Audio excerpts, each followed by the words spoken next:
From the start, we were aware we were working on something extraordinary, and it was. Romantic, gothic, unique. Taking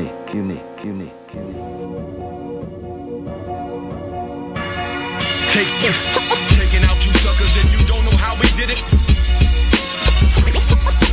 Taking out you suckers and you don't know how we did it. Taking out you suckers and you don't know how we did it.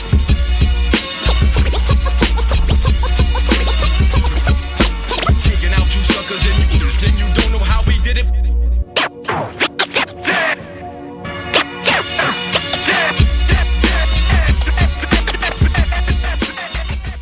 Syntax Records officially came about, I believe, in 1997. My little brother, Tim, now known as Sir Rock Domes, co-owner of Syntax Records, he was making beats on his computer. He actually started making little compositions on a Commodore 64 when he was a little tiny kid. I always had some form of technology, like computers and music devices, and somehow always put them together.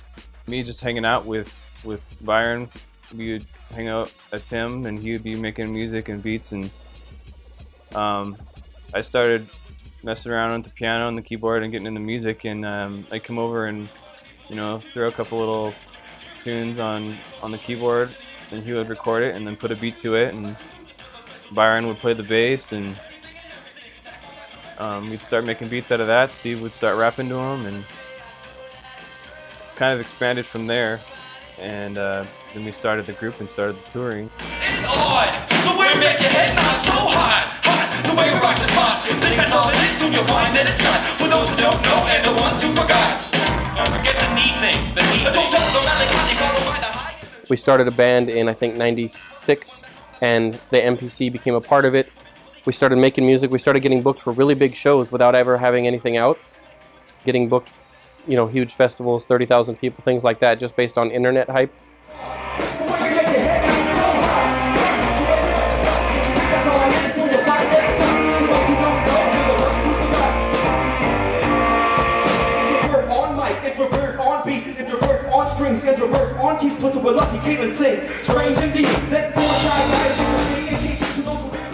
We went on tour summer of 2003 and also 2004.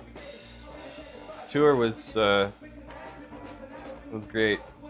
We had the classic van, the brown Dodge 77 van with no air conditioning, no heater.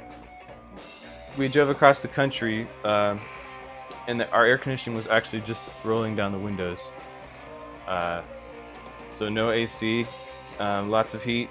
Coming back home through Texas and Arizona. Whew. But now we know what it's like back in the day with no air conditioning. And good memories, like getting stuck in the mud in the middle of a lightning storm in Wichita, Kansas.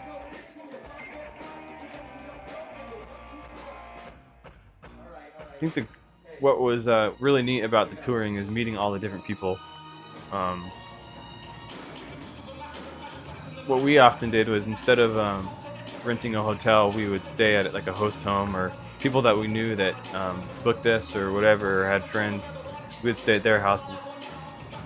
So we also saved money, not having to buy a hotel, but we also got to meet lots of great people and build some relationships there.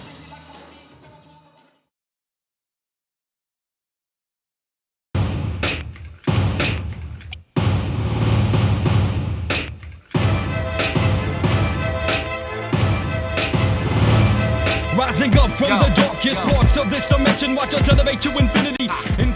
We got an offer for a local record label, the label that was put together for the purpose of getting POD out, actually, Rescue Records. They offered us the opportunity to put a record out through their company without having to sign a deal with them. So we went ahead and took it. We figured, you can't beat that. They put out the record in 1999, and we got to put our little Syntax logo on it. And after that happened, the record did really well for a first-time independent release. I think the reason that we put a label together was we had the same idea that every other label has, and that is that we thought we were going to be the label to do it right, like the first label to get out there and go, we're gonna fix everything that's wrong with the music industry. And so yeah, that was probably the initial reason that we like started it. But you learn quick that that's not really realistic. But if that's what it took to get this started, then that's cool with me, because I'm definitely glad we did. Distribution went under a couple times and started over, and we lost a lot of money every time that happened. But each time we learned a little bit more. And last time the distribution went under, which I believe was 2002, last time that happened, we lost a lot. We lost a lot of product that was in a warehouse in Tennessee because there was a bankruptcy filed by our distributor. So even though we were owed money, our money just disappeared. When you start a business that relies solely on someone else's business to prosper, you're being dumb, because that other business, if you have no control over how that business is being ran, then if they go out of business, and then you're screwed, you're done. And we're back in business now in 2006, where we have a lot more control over everything. We're direct to a lot of companies. A lot of the middlemen are cut out. So when we do sell a song digitally or sell a CD through a store, we are getting more of it, which means the artists are going to be getting more of it. We need a new building. We've kind of expanded. We've got some new shelves going up on this side, but pretty soon we're going to need to get another building to store more stuff. We're about to get another 90,000 CDs for our physical distribution.